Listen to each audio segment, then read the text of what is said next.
ठीक सर एक मुद्दा और था जिसको लेकर मुझे लगता है हमें एक बार चर्चा जरूर कर लेनी चाहिए, क्योंकि आगे तो जब परेड शुरू होगी तो फिर तो खटाखट वो जैसे जैसे तस्वीर बदल रही होगी वैसे वैसे हम दर्शकों को जानकारी दे रहे होंगे। इस बार जो सेना की तरफ से जो झांकी निकाली गई है उसमें तीनों सेनाओं को एकजुट करके और वो एक कंबाइंड जो मैसेजिंग किया गया है उसका महत्व आपको बताना चाहिए। देखिए, उसका महत्व ये है, पहली बात, जब भी डिफेंस सर्विसेज लड़ाई करती है तो तीनों अंगों को साथ लड़ाई करना पड़ेगा, उसमें कोई डाउट नहीं है, जिसको हम ट्रूली इंटीग्रेशन बोलते हैं, इंटरऑपरेबिलिटी बोलते हैं। इसके कारण कई हैं।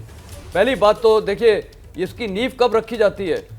आधे से ज़्यादा हम officers national defence academy Khadakwasla Poona से पास आउट होते हैं, जैसे ये एयर मार्शल सॉरी AVM है जी। तो उसमें क्या होता है कि एनडीए में ये नेवी के थे, मैं आर्मी का था, तो और एयरफोर्स के भी सही, हम लोग की इकट्ठी 3 साल के लिए ट्रेनिंग होती है।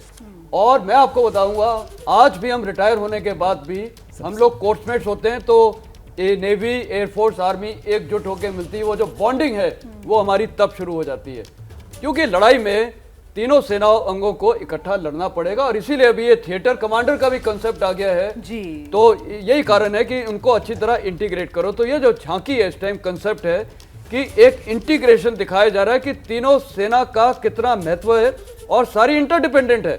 और इसीलिए उस पर अभी यहां तक हो गया है कि लॉजिस्टिक्स पहले अलग अलग होते थे, आर्मी का अलग, एयरफोर्स का अलग, नेवी का अलग, अब कंबाइंड लॉजिस्टिक्स नोड हो रहे हैं। तो ये सारी चीजें हैं, ये दिखाता है कि सेना की ताकत। और आप देखिए कश्मीर में कई बार नेवल डाइवर्स जाते हैं। आप जो बात कह रहे हैं ना, वो जो मल्टीप्लाइंग फोर्स की बात आप लोग पहले कर रहे थे सर श्रीवास्तव सर, तो मतलब वो समन्वय, और ऐसे में दुश्मन चाहे जल, चाहे थल, चाहे नभ, कहीं से भी आने की अगर हिमाकत करेगा तो फिर बच नहीं पाएगा। बिल्कुल, आपने बिल्कुल सही कहा।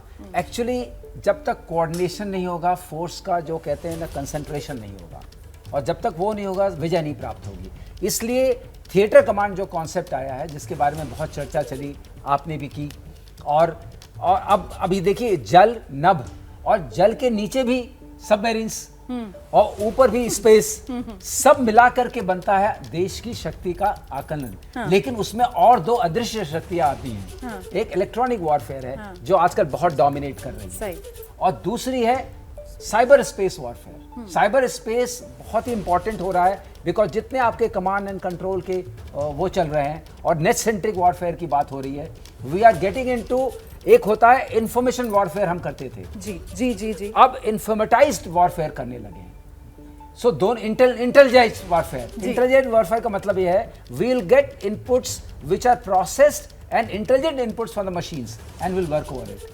ये बात अपने आप, जिसमें आप ड्रोन की लड़ाई आप देख रही हैं, जो यूक्रेन में भी बहुत देखने को आई है, रशिया यूक्रेन वॉर में, और अदरवाइज भी देखने में आ रही है। तो ये जो लड़ाई है, अब हम एक और डायमेंशन में जा रहे हैं। ये सारे डायमेंशंस को हमें एक तरीके से एज ए कंबाइन करना पड़ेगा, सिनर्जाइज करना पड़ेगा, उसके बाद जाके सही है। सिनर्जी जो है, सिनर्जी है, वो शक्ति हमें चाहिए, और वही शक्ति की तरफ। अच्छा, वो सबमरीन्स का आपने जिक्र कर दिया, मुझे लगता है कि घोरमडे सर इंतजार कर रहे हैं, क्योंकि आज जो झांकी आने वाली है नेवी की, वो जो अभी देश को प्रधानमंत्री नरेंद्र मोदी ने 15 जनवरी को समर्पित किए। मैं सर ये जरा तस्वीरें दिखा देते हैं। ये नेशनल वॉर मेमोरियल की तस्वीरें आपके सामने है। प्रधानमंत्री नरेंद्र मोदी का काफिला वहां पर पहुंचता हुआ, और उनकी अगवानी के लिए रक्षा मंत्री राजनाथ सिंह पहले से ही मौजूद। तो ये तस्वीर आप देख रहे हैं, राष्ट्रीय समर स्मारक पर प्रधानमंत्री नरेंद्र मोदी पहुंच रहे हैं, और यहीं पर कृतज्ञ राष्ट्र की ओर से प्रधानमंत्री नरेंद्र मोदी देश के शूरवीरों को श्रद्धांजलि अर्पित करेंगे। गणतंत्र दिवस समारोह का ये शुभारंभ आप कह सकते हैं। एक कृतज्ञ राष्ट्र की ओर से देश सेवा में सर्वोच्च बलिदान, प्राणों का बलिदान देने वाले शूरवीरों को नमन। और प्रधानमंत्री नरेंद्र मोदी की आज के दिन की पहली तस्वीर आपके सामने है। प्रधानमंत्री नरेंद्र मोदी सर पर साफा, पीले और केसरिया रंग का,